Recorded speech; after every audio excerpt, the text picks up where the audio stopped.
up, you guys? Welcome to the March 26th edition of NBA 3-Ball presented by Established to Run. I'm your host, Mike Gallagher. Getting ready to try to talk through as much trade deadline stuff as fast as I can. Probably going over 10 minutes today, but hit the thumbs up and subscribe, please.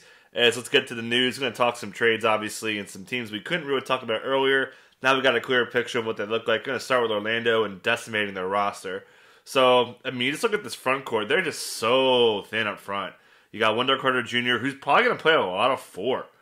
Just because they don't really have the depth besides Chuma. Like, yeah, James Ennis can play some. They can play down with Dwayne Bacon. They can play Terrence Ross at the 3. They can run 2 point guard lineups. They can run R.J. Hampton at the 2.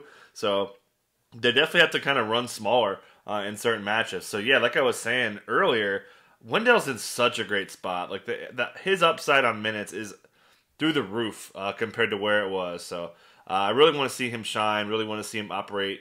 We know Clifford likes to have that high post passer with Vooch now. I think we'll see a bit more of that, likes the spacing. You know, we gave him the Vooch the green light, so I think he'll be great. After that, yeah, Chuma, I want to see what's up. Terrence Ross certainly benefits, but still got that knee injury, and that's not fake. He hurt himself last week, limped off. It's been out since. Maybe he plays today. He had the great, look at me, I'm a captain now. That was one of the best tweets of the day. But yeah, other than that, you know, Otto Porter Jr. also may not want to get bought out, right? Like, this man needs to prove that he can stay healthy and he could be, you know, he's going to get a lot of shots here and he could be valuable. So I think Otto's, you know, if he stays here, he could be pretty valuable here. Nuggets picking up Aaron Gordon and JaVale McGee. I would expect Aaron Gordon to start next to Michael Porter Jr. Probably Will Barton at the starting 2 spot. Could be Monte Morris upon his return. Either way, Barton's going to lose a lot of playmaking and just overall shots. I think Barton's going to be a drop for most people. They did lose Gary Harris, but small hits to Jamal Murray, who's been playing a lot better. This team's going to score so many points. Gordon's going to take a bit of a hit. His efficiency may be better. Maybe he's more aggressive on defense. He wasn't really doing much there, so that could help him. But obviously, your Paul Millsaps, your JaVale McGee's, PJ Dozier's, all those dudes that were kind of picking up spot minutes for certain matchups. They're not going to need to do that anymore with Aaron Gordon in the mix. Chicago has the surprising move of the day, getting Nikola Vucevic out of nowhere. I was streaming earlier live, and I was stunned. But, yeah, he'll be all right. Obviously, he's probably not going to be that top 10 guy that he's been. Certainly expecting the trend down. But don't got to worry about the tank anymore, so that's a plus. Levine, a little bit of a usage hit. Certainly expect him to be pretty solid. Satoransky, a little bit of playmaking. Patrick Williams, mild winner. You know, you're losing Otto Porter, who's competing for minutes. That'll be, I think, good for him. They're going to need to play him more, and they want to play him more, and he's been pretty solid. Lauri Markkanen, loser here. Daniel Tice can compete for minutes with him. Alfred Camino as well. He's going to lose those center minutes where he's been really valuable. So, yeah, I mean, we'll see what happens with Lauri, but he's been bad. Celtics shake up their roster a little bit. They lose Daniel Tice and a couple fringe guys, but the big thing is they add Evan Fournier. So, Brad Stevens, we've always seen him run, you know, 4 or 5 guys that he trusts, and then it's just a total mess. So now it may not be. He's got a really good bench piece. I don't think it's going to affect guys most nights, meaning Jaylen Brown, Jason Tatum, and those guys. But, you know, there could be more likely to take games off, namely Kemba Walker, whose minutes are really high. They didn't want to play him this much. So I would expect that mid-30s to come down. So keep that in mind. I don't think Marcus Smart is going to be affected too much. But, yeah, really good pickup. It's just going to cut out all the fat of this rotation. And then, really, Daniel Tice going away. Robert Williams should be in a huge spot, assuming they don't land Andre Drummond, which sounds like they're probably not. We'll see. So, Houston does give Victor Oladipo away for basically nothing, with Kelly Olynyk's salary filler, Avery Bradley, and a pick swap. Like, what are you doing? But, yeah, Kevin Porter Jr., he may not be hot right out of the gate. May not start, but he's going to get 22, 23 minutes probably out of the gate. Maybe more, hopefully more. I think it's kind of on the low side. But the key is for Porter, if Porter Jr. could tread water with top 125-ish value, where you're starting him and you feel comfortable with that, you're just waiting for John Wall to get shut down. It's going to happen, I feel like. There was apparently some talk of a buyout, which was shot down, but Wall ain't making it through the season, man. So Kevin Porter Jr. Is gonna boom out really quick. I think Sterling Brown benefits. Daniel House staying put was really big for him. Christian Wood won't have to worry about Kelly Olynyk. He'll still get a bunch of shots. But yeah, and KJ Martin, a little bit of a loser because a lot of their depth didn't go away, and Daniel House and these guys have been mentioning. Toronto, arguably the surprise of the day, as they keep Kyle Lowry after unloading roster spots. Yeah, I mean, they're only, they got a shot at competing for the playing game. We'll see if anything happens there. I think Gary Trent Jr. is a huge winner. You don't give up one of the hottest players in the NBA to take on a player for restricted free agency. So they obviously believe Gary Trent Jr. is something special going forward. So you think they're going to play him a lot. He's pretty good. Great shooter. He's going to get a bunch of shots with the way they run this offense. So, yeah, I think Gary Trent Jr. was one of the biggest winners today. Certainly wouldn't leave him on any waiver wires. A little bit of a downer for Chris Boucher. They've got a good small ball lineup now with Gary Trent Jr., Van Vliet, Lowry, OG, and Pascal Siakam. So, a little bit of a Boucher loser. Certainly not dropping him, but yeah, not great. Got some trade stuff on teams that played today, so I'm going to sprinkle that in as we talk basketball action from Thursday. Starting with the Blazers, their big trade was picking up Norman Powell, getting rid of Gary Trent Jr. and Rodney Hood. Interesting trade. I mean, to get Norm for Gary Trent's, pretty good, but I think Norm's definitely a better player, and this team is just going to outscore people. Dropped to 125 on the shorthanded Heat today.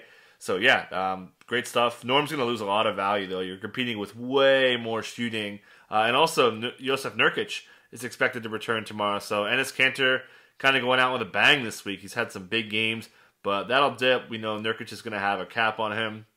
I don't really think Norm is going to affect the big dogs and Lillard and McCollum much. Maybe just a tick. But this is going to really hurt Derrick Jones Jr., hurt Melo. Obviously, he'll take Nasir Little out of the mix.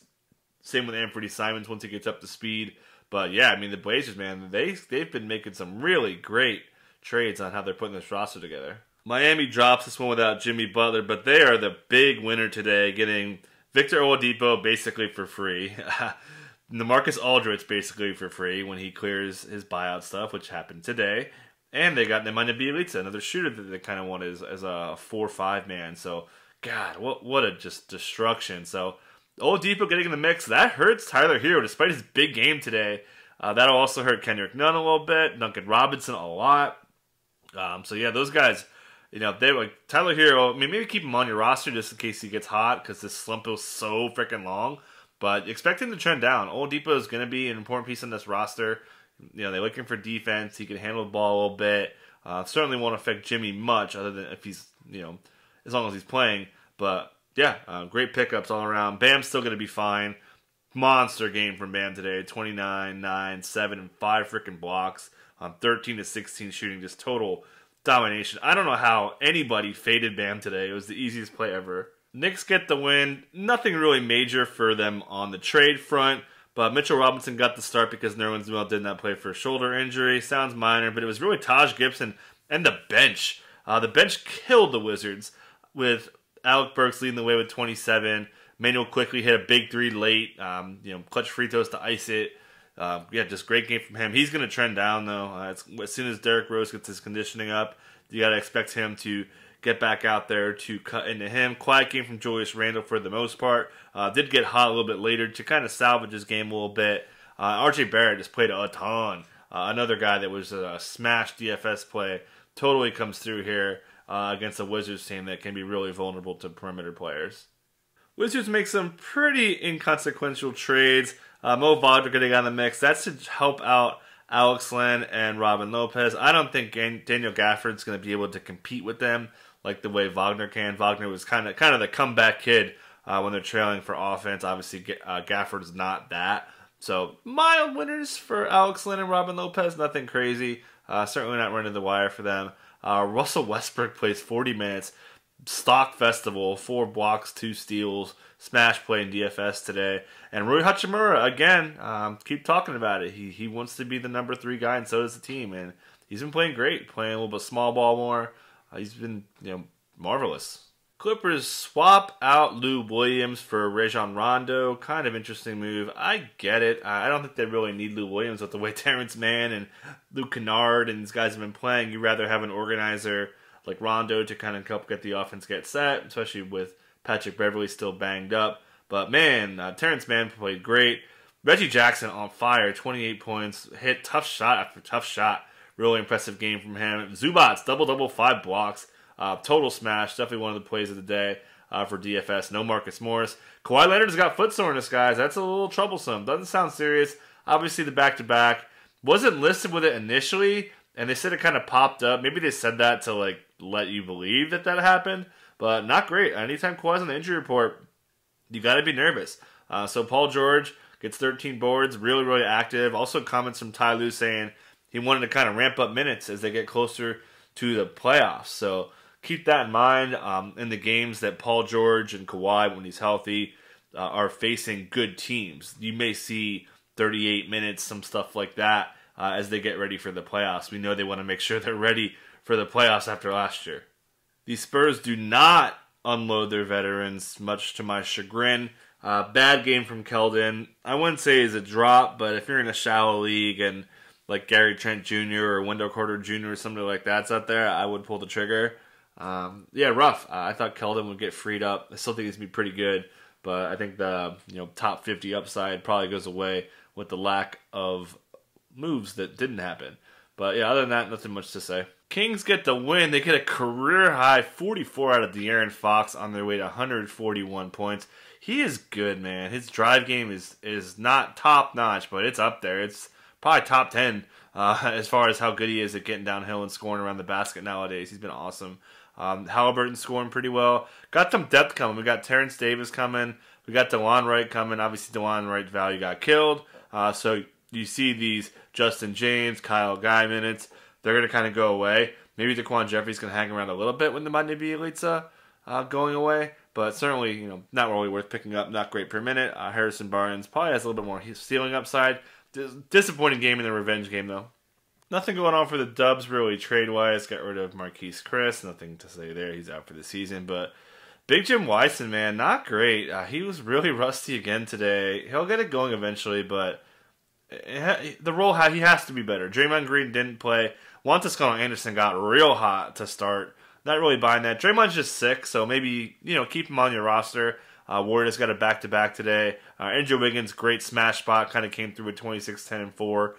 Kelly Oubre also didn't get traded today. Looked pretty good. He'll obviously have a little bit more ceiling on him with Steph Curry still out. Nico Mannion really good off the bench. Little garbage time assisted there, as Jordan Poole's certainly still a guy you want to keep on your roster. I believe in him. Even when Curry comes back, I think he'll still be valuable. Not much to say on this Sixers-Lakers game. B-ball Paul action. We got Dwight getting ejected for kind of being a silly goose. So we got a little bit of Mike Scott minutes, but nothing really to say there. They got George Hill, who will cut into your Tyrese Maxeys and Shakes and Furkan Korkmaz and those dudes. So, they're going to kind of go away a little bit. Obviously, George Hill's banged up, so, don't freak out about this news. Hill's not an ad, obviously. Lakers-wise, they got Marc Gasol back on a 15 minutes cap, but yeah, who cares? This team's not playing great. They're playing game bound. LeBron James is still expected to miss 3 to 5 weeks, so that's a big yikes. Going to the ads page, breaking my 25% rule today just because it's trade deadline day, and there weren't really a lot of low-key winners, which kind of sucks. We'll see if that changes. But yeah, Wendell Carter Jr., he's obviously way owned, but he's getting picked up everywhere. A lot of leagues got dropped. Drew and I picked him up in an industry league. Pretty pumped about that. Gary Trent Jr., over 42%. I picked him up in 2 leagues today, industry leagues. Terrence Mann, I think, is the pickup today. Kawhi Leonard on the injury report for a foot thing. It's Kawhi Leonard. He doesn't usually come back quick. So I would prefer Mann, then Reggie Jackson. After that, Otto Porter Jr., worth a shot. Very productive when he gets minutes. Chuma Okeke after that. And then the Detroit point guards. I want to see Killian Hayes come back. We got Hamidou Diallo, also probable, which is surprising to me. They have some minute caps on him, but we'll see what they did. They obviously traded for Diallo for a reason. Killian Hayes going through practice. He got some social buzz from these social media account, so I think he's coming close. So that's it. That's it for deadline day, and check you guys out next time.